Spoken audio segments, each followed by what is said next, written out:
Investigative journalist Peter Stefanovic presents the one-hour documentary. Video, Sky News Australia.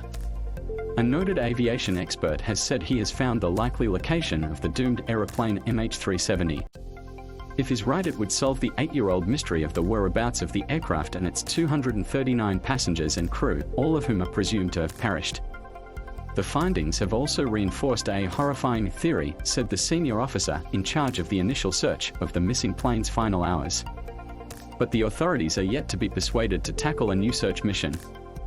Malaysia Airlines flight MH370 disappeared on March 8, 2014, several hours after leaving Kuala Lumpur, Malaysia's capital, bound for Beijing, China.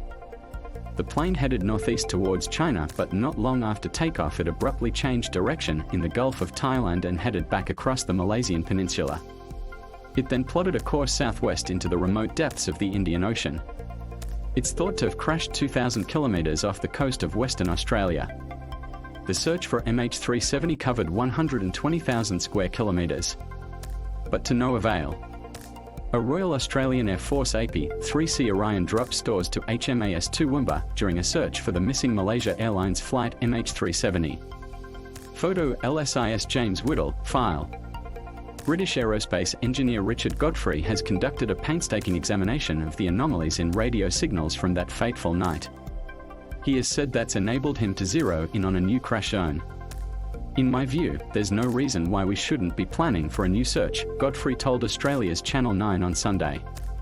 The breakthrough discovery claim came after an analysis using weak signal propagation reporter, WSPR, technology. This is effectively an invisible radio wave similar to tripwires that record anything disturbing or passing through the waves. However, experts have expressed serious doubts as to whether historical WSPR data can be used to track MH370.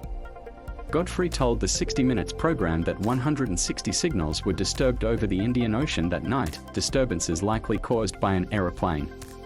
Zahari Ahmed Shah, pilot of Malaysian Airlines flight MH370, passing through airport security at Kuala Lumpur Airport. Photo supplied, file. Only one other aircraft was anywhere near MH370 over the ocean, and Godfrey said that plane was at least an hour away. That meant the disturbances were most likely caused by the Malaysian jet allowing its flight to be tracked as well as its probable final resting place. He has said he can narrow a search area down to just 300 square kilometers, which could be looked at in just a few weeks. That includes some areas already searched and others that were never looked at during the initial rescue effort. With this very difficult terrain, it is possible to miss wreckage, he said. When you're going through 120,000 square kilometers, you get one chance, one pass of each point. With 300 square kilometers, you can have several passes and from different angles, so it's possible. Godfrey told 60 Minutes that his research has uncovered another aspect of the flight and its captain Zahari Ahmed Shah. Far from heading in a straight line into the Indian Ocean, Godfrey has claimed MH370 did a number of 360-degree turns over the sea, almost like holding patterns before an aircraft lands at a busy airport. That would mean the ghost flight theory that the plane was on autopilot and the passengers and crew were incapacitated may not be accurate. British aerospace engineer Richard Godfrey. Video screen grab of sunrise, file. This is strange to me. When you're in the remotest part of the Indian Ocean trying to lose an aircraft, why would you enter a holding pattern for 20 minutes? The captain may have been communicating with the Malaysian government, he may have been checking whether he was being followed, he may have simply wanted time to make up his mind, said Godfrey. If correct, the curious course of the Boeing 777 over the Indian Ocean gives credence to the theory that the captain deliberately flew the plane into oblivion. Peter Foley was the Australian Transport Safety Bureau's, ATSB, Director of Operations for the MH370 search. Asked on the program by 60 Minutes reporter Sarah Abbo if the most likely scenario was that the captain was behind a mass incident, Foley said yes, by a wide margin. It's horrifying. Nevertheless, Foley said some of Godfrey's conclusions needed more scrutiny. There's certainly merit in exploring new avenues. I think the jury is still out on Richard's work, but let's hope he is onto something. The ATSB described Godfrey as credible but has not launched a new investigation. The Australian Transport Safety Bureau has not had a formal involvement in any search for the missing aircraft MH370 since the conclusion of the first underwater search in 2017, has not recommenced a search for the aircraft, and notes that any decision to conduct further searches would be a matter for the Government of Malaysia, ATSB Chief Commissioner Angus Mitchell said in a statement.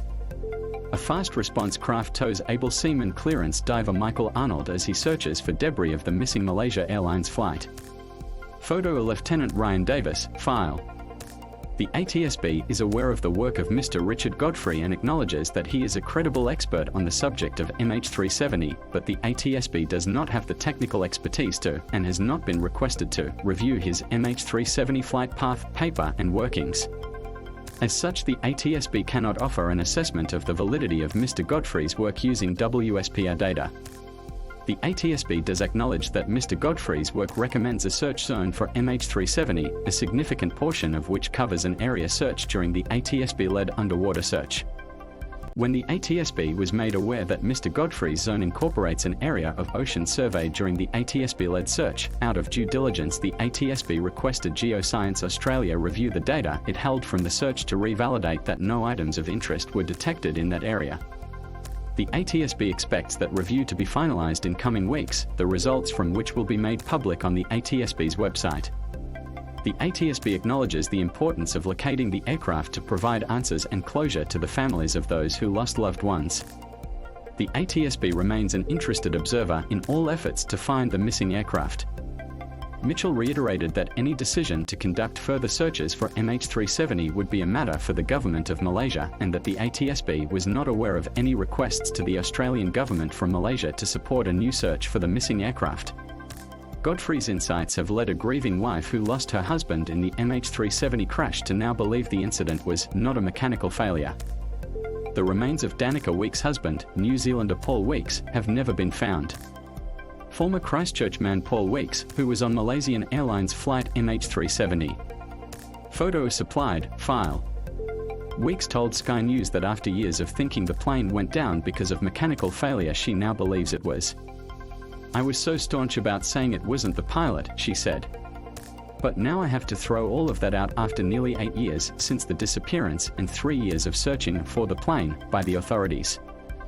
I never believed it was the pilot." Unfortunately, Richard Godfrey has said that he believes with this point that the pilot was in control. And look, it makes sense that we've searched for a ghost plane, haven't found it. So maybe we have to step forward and search on that basis now. Godfrey said a new search would only take a few $1 million.